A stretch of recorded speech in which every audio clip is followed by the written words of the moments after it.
नमस्कार शेतकरी मित्रांनो. जूनच्या शेवटी आणि जुलैच्या सुरुवातीलाच महाराष्ट्रात पावसाने जोरदार एंट्री केली.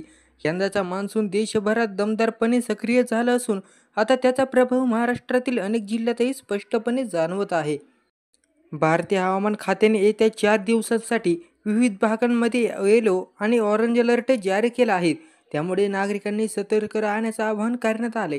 तर जाणून घेऊया कोणकोणते आहेत ते जिल्हे. तर पुढे जाण्यापूर्वी छोटीशी विनंती करतो, चॅनलवर नवीन असाल तर चॅनलला आताच सबस्क्राईब करा. सामान्यत कोरड्या हवामानासाठी ओळखला जाणारा मराठवाडा यंदा पावसाच्या जोरदार सरींनी भिजत चालला आहे. छत्रपती संभाजीनगर, बीड, जालना, परभणी, लातूर, नांदेड आणि हिंगोली या जिल्ह्यामध्ये कालपासून जोरदार पावसाने हजेरी लावली आहे. विदर्भात मागील काही दिवस पावसाने विश्रांती घेतली होती, पण आता पुन्हा तेथेही पावसाने दमदार पुनरागमन केलं आहे. वाशिम, चंद्रपूर, नागपूर, भंडारा व गोंदिया, वर्धा यासारख्या जिल्ह्यात मेघगर्जनेसह पावसाचे सरी कोसळू लागले आहेत. भारतीय हवामान विभागाने दिलेल्या इशाऱ्यानुसार पुढील काही दिवस महाराष्ट्रात पावसाचा जोर टिकून राहणार आहे. यामध्ये काही जिल्ह्यांना ऑरेंज तर अनेक जिल्ह्यांना येलो अलर्ट देण्यात आला आहे. तर 3 जुलैला लक्षात घ्या जोरदार पावसाचा अंदाज. काही जिल्हे ऑरेंज अलर्टवर.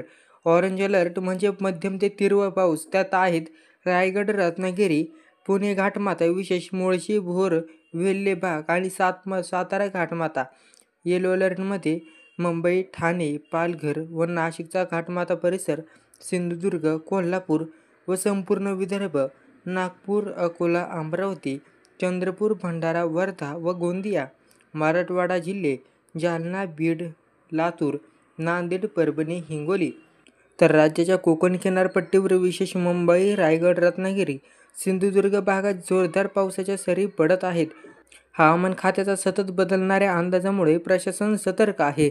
नागरिकांनी अनावश्यक प्रवास टाळावा, नदी नाल्याजवळ जाणं टाळावं आणि प्रशासनाच्या सूचना वेळेवर पाळाव्यात असं आवाहनही करण्यात आलेलं आहे. तर दररोजच्या हवामान अंदाजासाठी आताच आपल्या चॅनलला सबस्क्राईब करा व व्हिडिओ शेअर करा. धन्यवाद.